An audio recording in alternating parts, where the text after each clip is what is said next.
And now it's Deborah Kobylt Live.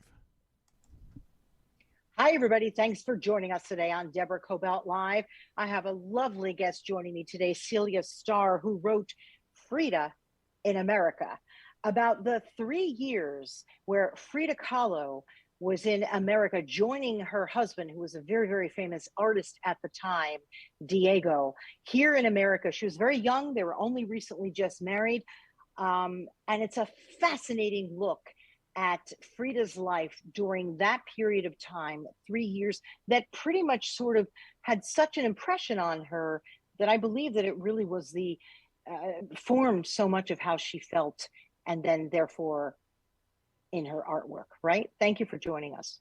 Oh yeah. Thank you for having me. It's a Yeah. pleasure to be here.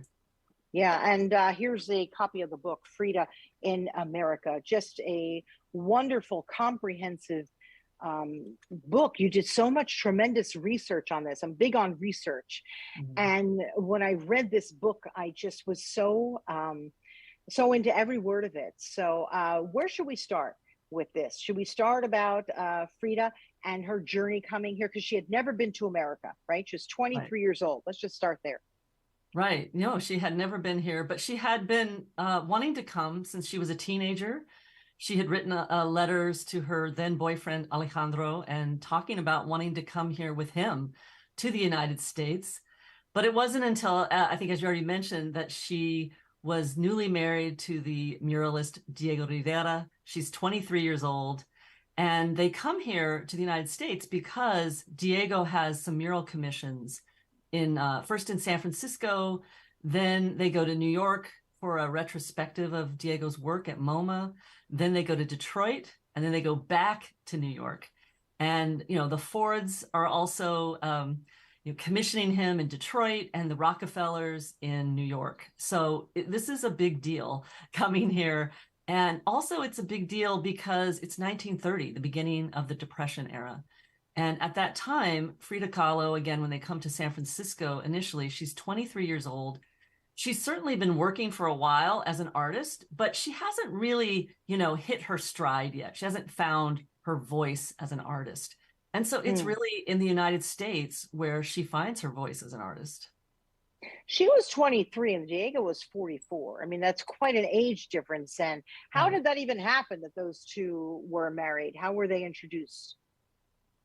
Well, initially, Frida, when she was going to the preparatoria school in Mexico City as a teenager, she is captivated by Diego Rivera, who has just returned not too long from Paris, where he became well known as a Cubist artist.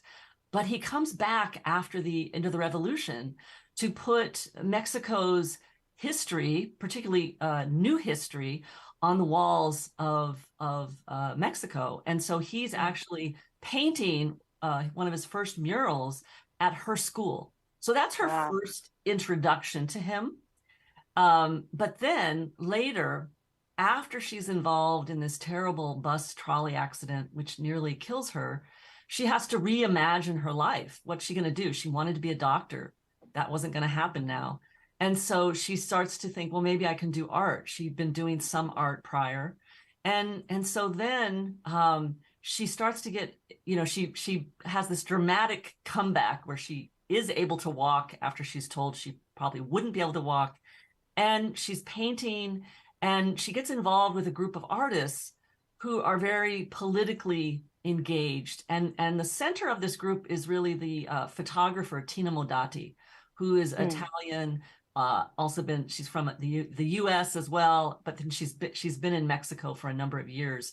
She's a photographer, and so it's within this group that she really starts to engage with Diego on a deeper level, and then shows, he sees her art, he thinks she has great potential, and they begin really, in a sense, as comrades, because they were Mm. both also very politically engaged and interested in communism.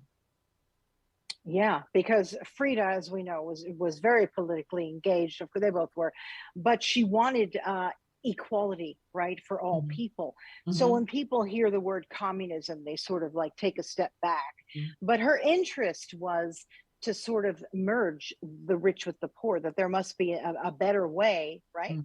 Could Oh you yeah. describe that for us? Like, the impression that it had on her. How about this, coming to America, because there was such a divide. She Mhm. found a real divide between rich and poor when she came here. Also about how Blacks and Mexicans were treated. I'm not sure she was prepared for what she saw when she came Mhm. here, correct? Correct. Yeah, I think that's absolutely right. And so she very much, yeah, saw herself, as she would say, as a child of the revolution, right? The Mexican Mm. Revolution. So she believed very strongly in the rights for the workers. She really was, you could say in general, for the underdog. And so when she comes to the United States, she's not really quite sure what she's going to find. She's heard a lot about the United States in various ways, both the idea of equality for all, people who are well off, who live a certain high lifestyle, with a strong middle class, and she knows that, of course, before she comes, that the United States has a lot of power over Mexico, and there's some Right. tension there. But when she comes, right, she encounters the Jim Crow laws. When she's on a Mm. train from Detroit, having to go back to Mexico in 1932. And she and her friend, fellow artist Lucien Bloch, they stop in Little Rock, Arkansas, where they Oh. see the signs of segregation at the train station. There's a photograph that's in my book that I reproduced by Lucien Bloch that Frida Kahlo says, "You must take this of me," because I'm so disgusted by this sign, which says, "For Negroes." The Negroes was the term of the day for Black people. And so it is showing that this would be the area where Blacks would have to get on the train, right? That separate station. And so she's disgusted by this and outraged. And Lucien Bloch writes in her journal that it was like being in another world, that it was like, this kind of like going back to the Middle Ages or something. So they're both very shocked by it. And then, yes, as you mentioned, in terms of discrimination against people of Mexican descent, there was this whole what's been called the repatriation of I say people of Mexican descent because a lot of people were repatriated back to Mexico who were both citizens of the United States and who were not. In fact, the majority were citizens of the United States.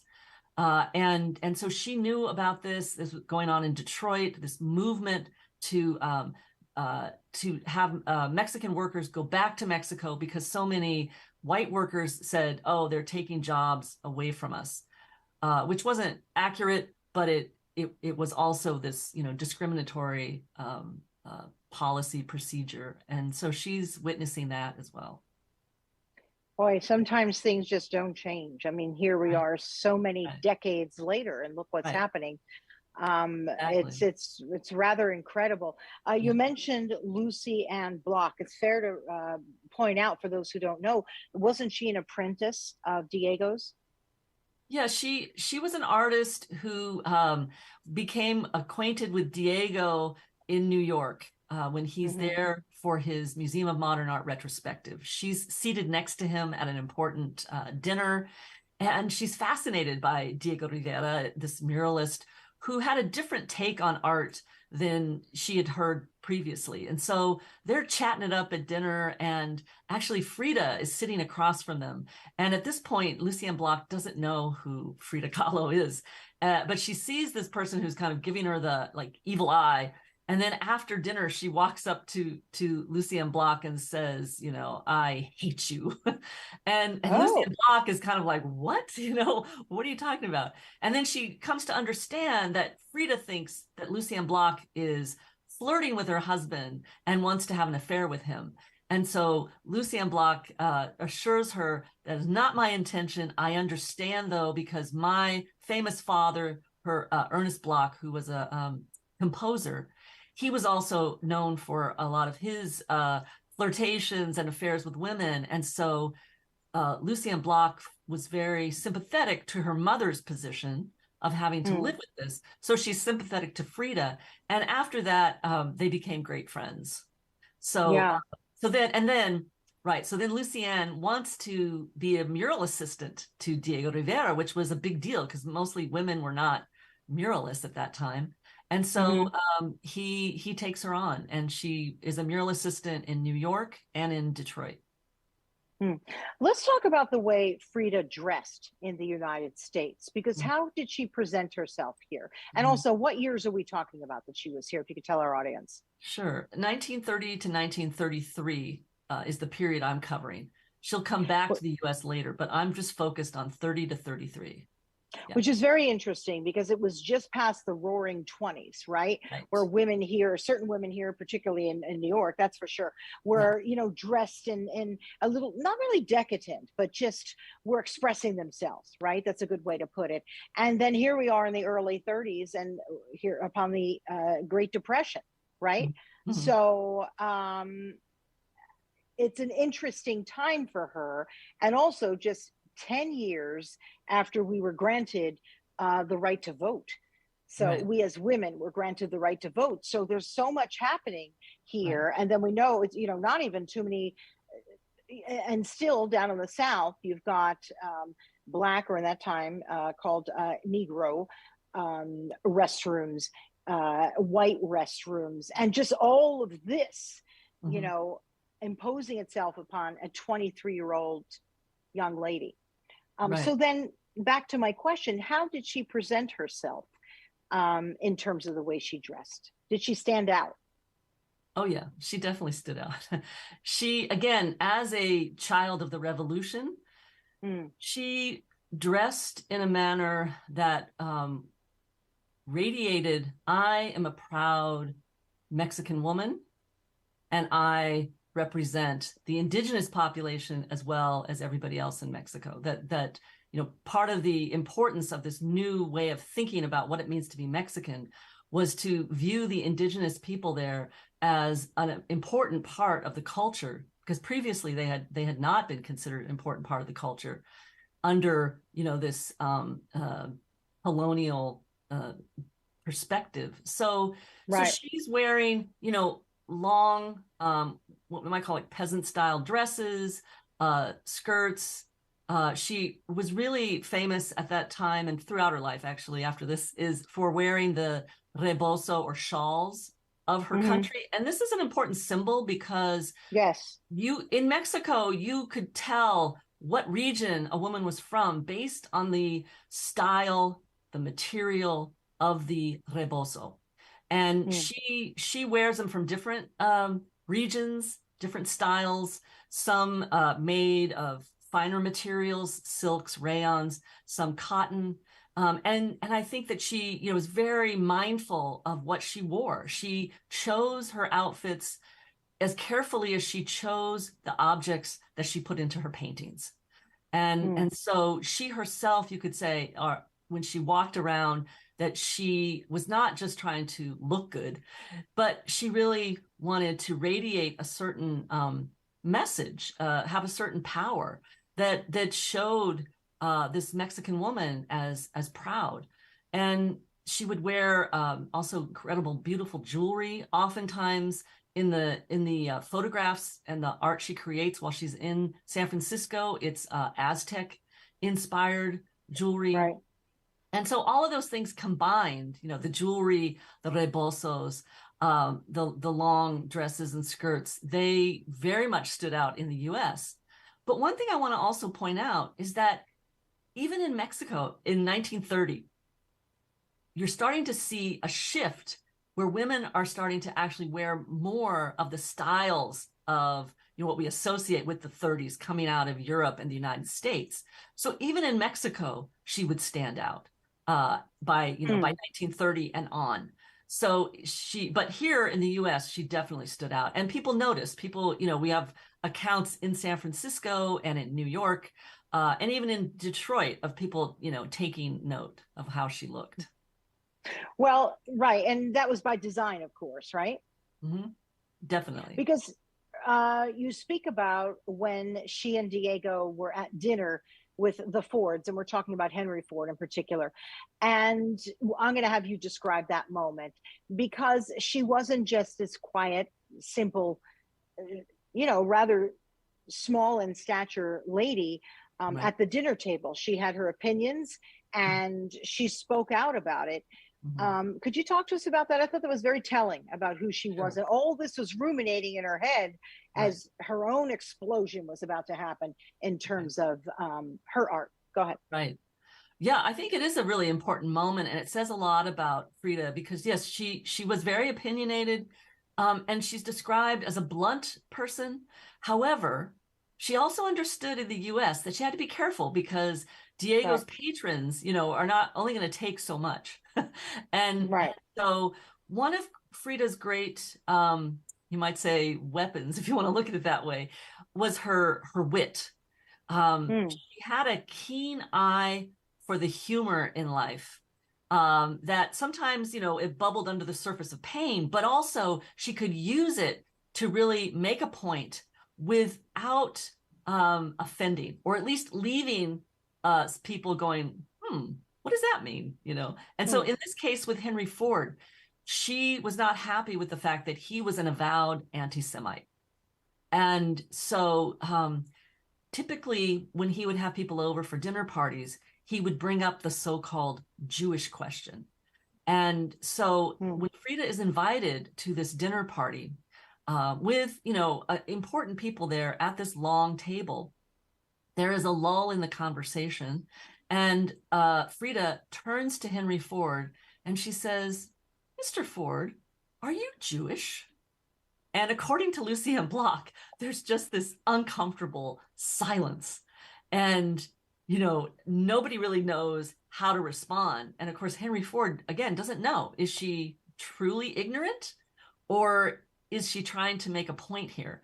And so I think that is a great example of how she was not going to sit around and wait for him to bring up the Jewish question and have this anti-Semitic conversation take place. She was going to beat him to it.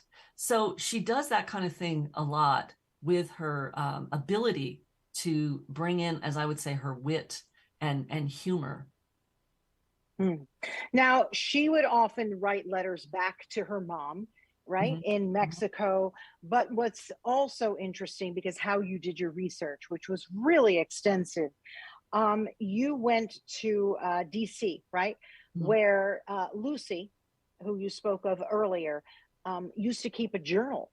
And a lot of your research, you learned quite a bit about Frida here in America during those 3 years based on those letters. Can you tell us where are those letters held, and tell us a little bit about that, and or the journals held rather, and also the letters that she wrote back to her mom, because so much you could learn about the way she was thinking based on both of those. Right. Yeah. So, okay, there are two sources that were really important for me to get inside Frida's head and also understand, the day in, day out of what's going on. And so one was a trove of letters that she wrote home to her mother, but also her father, her sister, and other friends. And those are held at the National Museum of Women in the Arts in DC. And so, yes, I went there and I spent time making copies of those letters. And there are hundreds of them. And then the second is the journal that Lucien Bloch kept. Now that is held by her granddaughter, who's also named Lucienne. And in that case, I actually contacted Lucienne. Allen is her last name, the granddaughter, and she was very generous and gave me access to her grandmother's journal, which I also got to make copies of. So those were the two big sources for me. And yeah, being able to see these letters was just incredible, because as you said, I could now really get more of a sense of what Frida's thinking and feeling. And one of the shifts that really happens for me in reading these letters is that previously scholars had said, or authors and scholars had said, that Frida didn't have a very close relationship with her mother. But these letters show otherwise. They were close, and there's a lot of tenderness in there between Frida showing her really caring about her mother's psychological and physical well-being. And then likewise, her mother writing back and really, having a lot of, care for Frida, making sure, that Frida's taking good, that she's doing well. And there's a tenderness there that was so striking to me, because I'd always read that they didn't really have a very close relationship. And so I think these letters show that that is not accurate. I mean, obviously relationships are complicated. And so, yes, there's certainly had been some tension in their relationship earlier on when she was a teenager. But I think by the time she's in the US and she's, 30, she's 23 in 1930, it's shifted. The relationship has shifted. Yeah. What did you learn most by reading those letters? Because I adore everything about Frida. I stood in a long line to go into her home in Mexico City, and I just feel like she was way ahead of the way of her time in the way that she thought about what's happening politically and the way she thought about what's happening in the women's movement. And again, to be so young and have all this forming, and also to be with Diego, right? To sort of have a front row seat to some of the luminaries here in the United States. It's quite remarkable for her, right? What lessons that she learned just from having those experiences, right? Yeah. But anything jump out at you when you read these letters, like, wow, that you really were sitting at home thinking about? Yeah, well, the first thing, which I just talked about, the relationship with her mother, which was very, nuanced, very touching to me. And also what ties into that is then her relationship with her father, as well as her father's relationship with her mother. And what also moved me is that her father was very open about his own struggles with what was then termed neurasthenia, which, today we might call something connected to depression and anxiety. And he really, had a heart. It's heartbreaking, because he's talking about how he can't really find peace. He can't calm down. And he will try to read at night to calm down. But, he's really struggling with that. Well, Frida also struggled with it at times.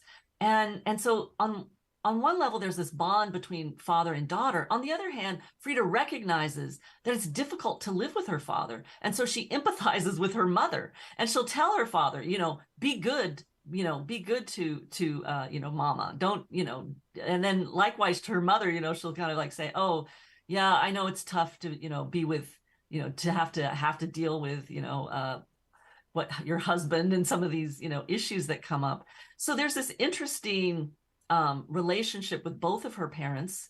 And also I could really understand why Frida was a blunt person, because again, the way that Frida's speaking to her parents, the way that her father is speaking to her, it's very upfront, it's very direct.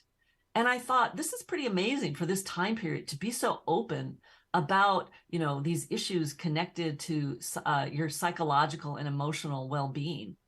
At the same time, there was another part where her father writes to her and is very critical about her art, that she's sending him things to look at, and he's highly critical of it. And that kind of took me aback. I thought, wow, that must have been very difficult, because again, prior to me reading these letters, it was always Frida had such a close relationship with her father, but not with her mother. And these letters just show so much more nuance and complexity than we ever knew.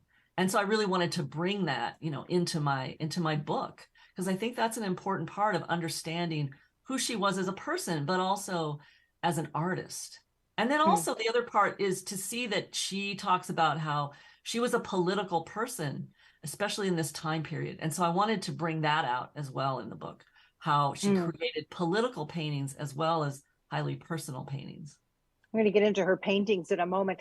What did her parents do? And then my next question will be, what did you learn by looking at the journals from Lucy? But what did her parents do? Her father was a professional photographer. And when Porfirio Diaz was in power, he was her father, Guillermo, was actually hired by the government to photograph buildings throughout Mexico, particularly Mexico City. But after the revolution, then it became much harder for him to get work as that government, fell.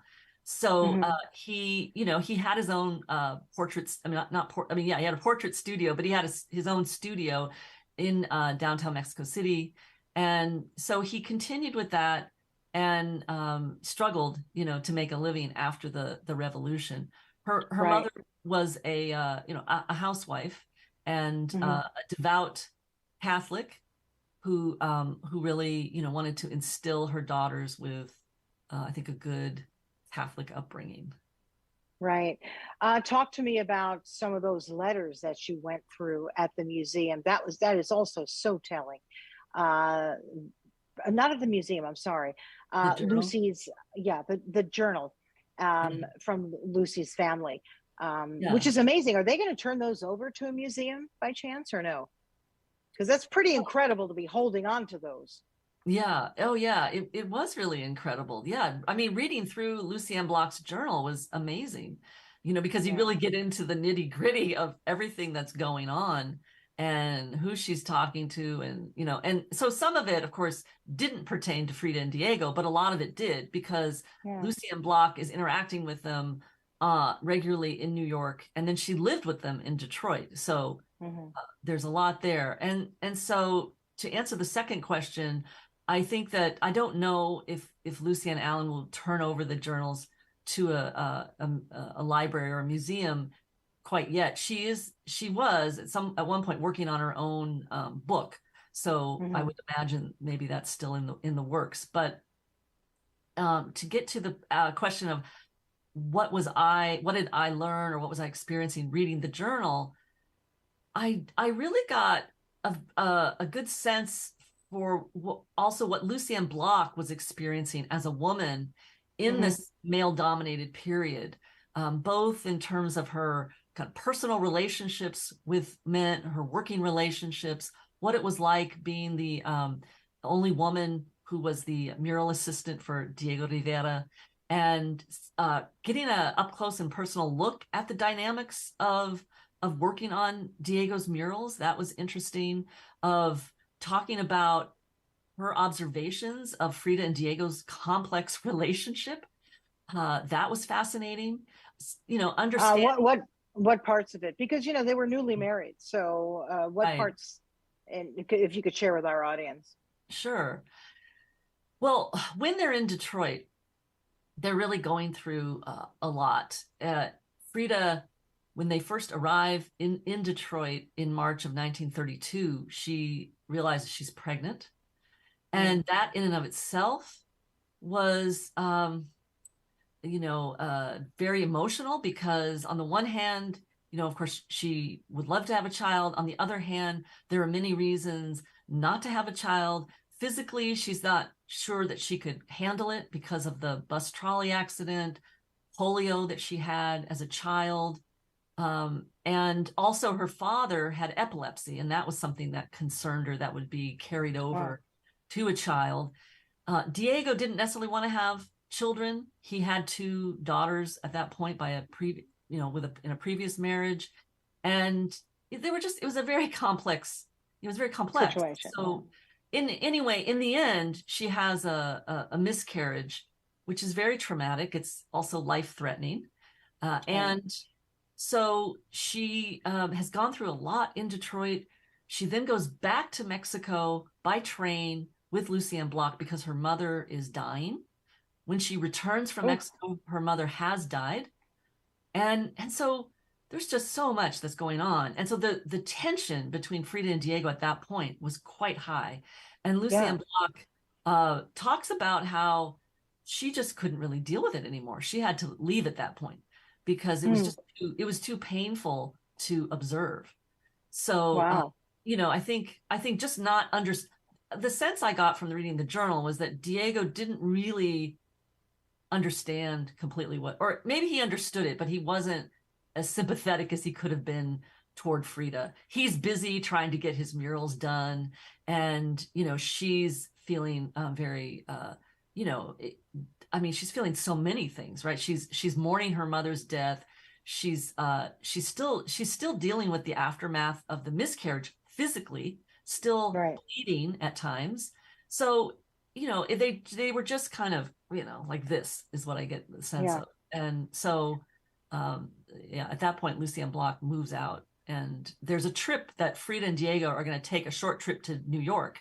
And they ask Lucien, do you want to go with us? And she says no, because she just doesn't want to, be around it anymore. So Yeah. Talk to me about Frida and her art during this time, and how she evolved, if you will.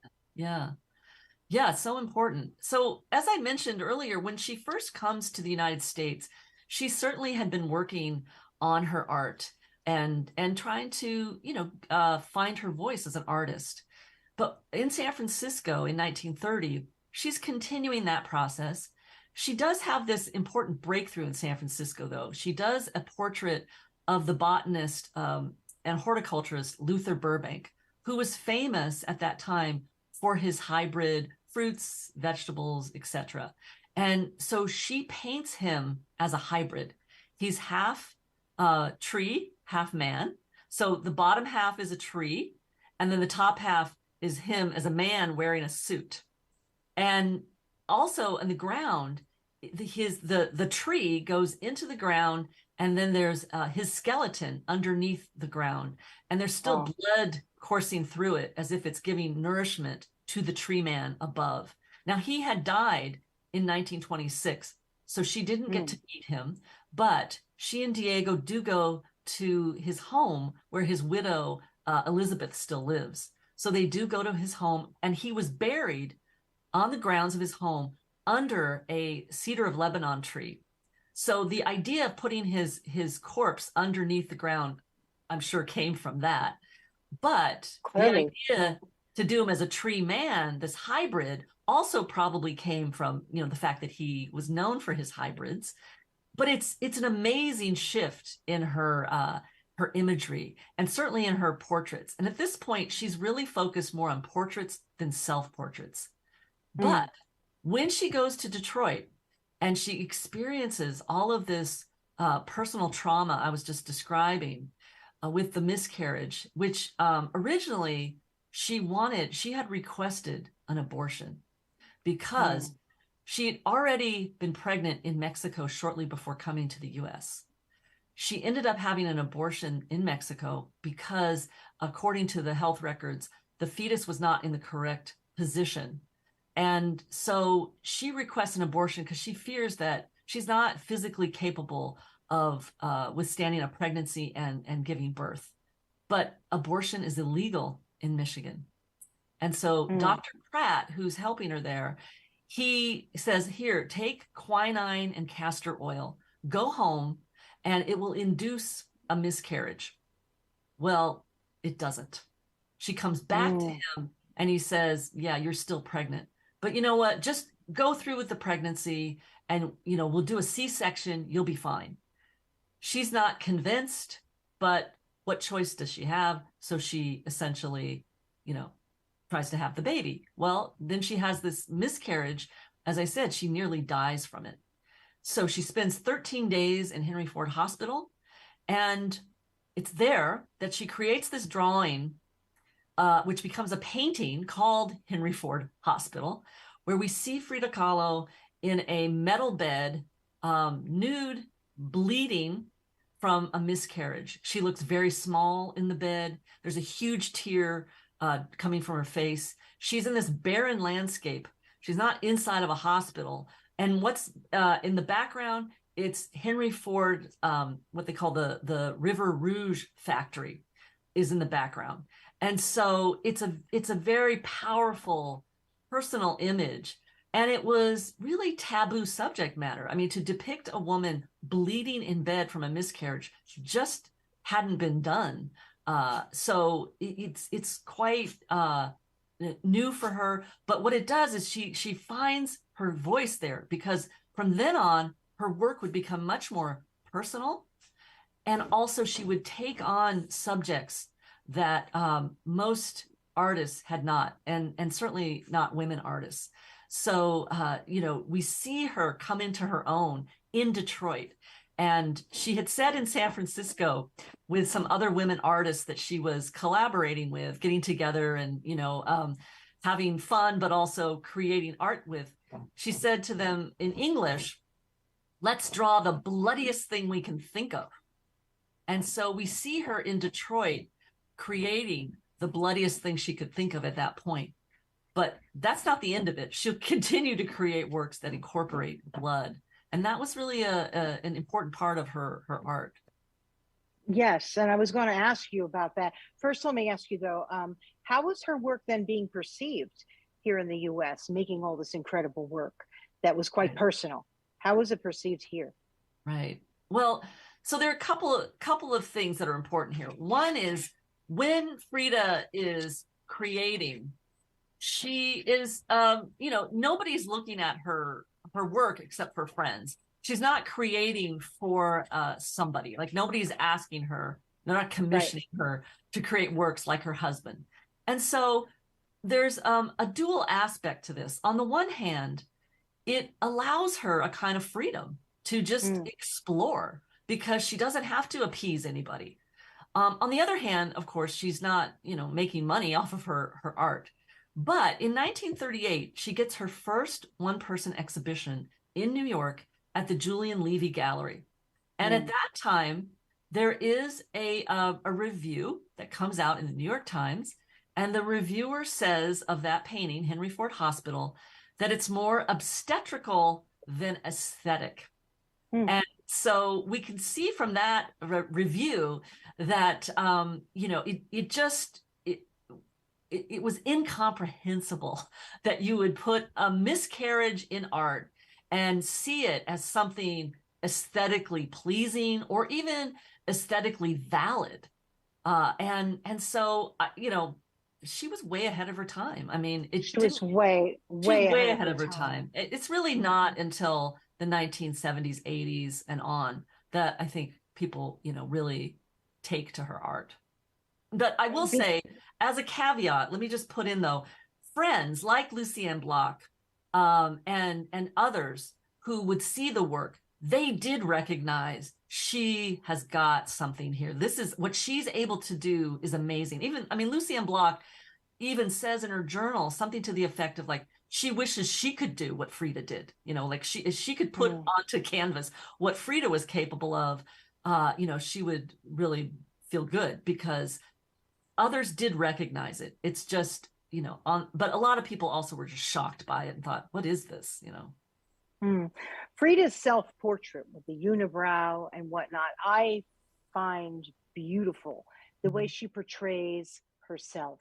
Can you, and that's a different one there. That's the cover right there. We'll talk about that as well. What's this piece called, if you could tell our audience? Sure. This is a close-up of a larger painting called Self-Portrait on the Borderline Between Mexico and the United States from 1932, created in Detroit. And this is really, it's begun prior to Frida going by train back to Mexico to see her mother. And then she completes it when she gets back. So she has just gone over the border. She spent time in Laredo, Texas, due to a flood. And so she has just experienced the border. And it's a complex painting that really talks about this complex relationship between the U.S. and Mexico. And there's Frida in the center, standing tall, standing proud. And yes, she has the unibrow there. She has the strong gaze. And she's not carrying, but she's holding a cigarette in one hand and the Mexican flag in the other, symbolizing her love of Mexico, obviously, but also the cigarette shows that she is what they called then a new woman, an independent woman. But it's also on the side, great in that close-up. It's also on the side of the Ford factory, which you see right behind her. And those smokestacks right there are, on the Ford factory. And there's also a similarity between the cigarette and the factory, which has, I think, implications because Henry Ford was an anti-smoker. He did not allow his workers to smoke. And if you did, you got in big trouble. So it may also be Frida kind of, again, having fun with her humor. Yeah, the way she portrays herself, I find so beautiful. I mean, her face is so beautiful, Mm-hmm. but I love her portrayal of herself, Mm-hmm. everything about her. And it's funny because when I've studied Frida, people will often bring up the unibrow. And it's interesting. I initially never even noticed it. It just seemed sort of a natural thing. Yeah. And yet, but she's very clear to make sure that she draws herself with that, which I believe has become sort of something that so many have talked about. Could you address that? Oh yeah, yeah. I mean, she's working with that early on. I talk Yeah, about it in my book. Even though my book is yeah, focused on the US, I have a couple of chapters that go back to Mexico to give people an idea of how she was developing as a right. teenager and on. And there's a really important moment after the bus trolley accident that she's in when she's 18, which, Hmm. obviously completely changes her life. And as she's reimagining a new life, her photographer father takes photographs of her as well as other family members, and she's dressed in a man's suit, but she's emphasizing this unibrow. And then there's another photograph the same day of her in a dress, but still the unibrow. And that really becomes, I think, a trademark of hers, obviously today. But I think she was, working on that from the very beginning. And she played with traditional notions of gender. She would Mm. take on this androgynous persona, and Yeah. we see that either when she's wearing dresses or suits. She'll incorporate the unibrow. She also would, and she'd play it up in her paintings, by the way. Like, Yeah. yes, she did have a bit of a unibrow, that's true, but she would play it up even more in her paintings. And she would also play up her mustache. And even, there's like one night when she's talking about to friends how she has to go home because she needs to shave, like she shave her mustache. Um, so she would play it up in different ways, both in her life and in her art. And I think that it speaks to her, again, strong sense of who she was at that time. Mm. And also that she wasn't going to play by the rules. She was going to find a way to subvert the norm. And she does that in a way that's so powerful in the photographs that are taken of her and also in her paintings. Mm. Such a beautiful book, Frida in America, by Celia Stahr. I'm so grateful that you took the time to talk to us about this book.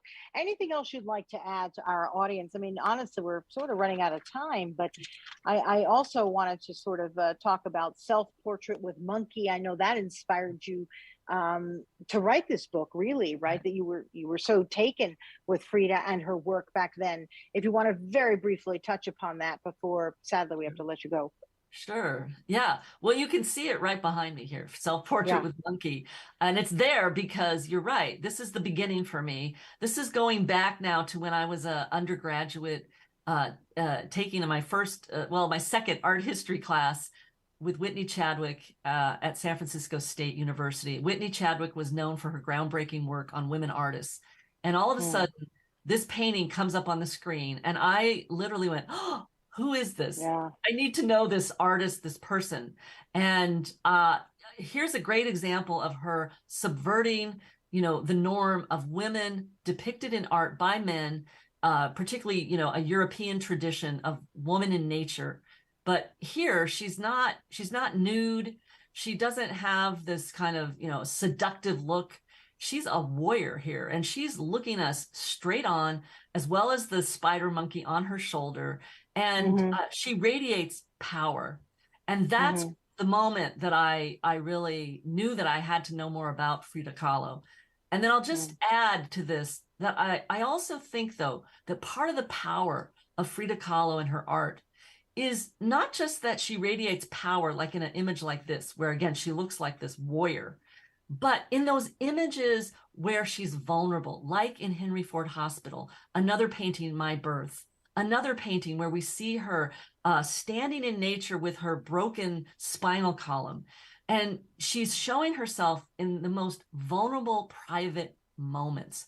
But what she does in doing that is not only does she take on taboo subject matter, she shows her power once again, because by being able to put yourself in that vulnerable position, she's also radiating power. And I think that's one of the reasons why so many people relate to her today, because people who feel marginalized, they see in Frida Kahlo this power that comes through in the most vulnerable moments, as well as the most, moments where she looks like she's fully in control. And that's part of the brilliance of Frida Kahlo. Yeah. Oh, gosh, so much more we could be talking about. I hope this book is landing in schools and universities. It's very important for women's studies. I love this book. People, please pick it up. Frida in America. Such a different, interesting, eye-opening take of Frida Kahlo. And I'm so grateful that you took the time to talk to us. Perhaps we'll have you back, because I just adore her work. And this book is so beautifully written. And I appreciate you taking the time to join us. So thank you so much. Oh, yeah. Thank you so much. I appreciate the opportunity to talk about Frida. Yeah, anytime, right? Anytime we can talk about it, because you're right. She's very important to us as women today, and what's happening, particularly politically now. This is a very, very important time that we understand the history. We understand what she went through. We understand what many of us are all going through now. History tends to repeat itself. And when it's reflected in art, it's even that much more, powerful for us to understand from where we all came from, where she came from. So thank you so much. And everybody, you can find our interview on YouTube, Facebook, and then on Instagram. We will be posting it. It's also an audio podcast. We then reverted over to Apple Podcasts, iHeartRadio, Amazon, and just about anywhere you get your podcast. Just put us in Deborah Kobylt Live and Celia Stahr, and you will find our program. Thank you again for joining us, and thank you to my audience. Please share with your friends. This is, I think, just such an interesting interview to hear about all the work that Celia put into this tremendous book, Frida in America. Thanks again for joining us, everybody. We'll see you.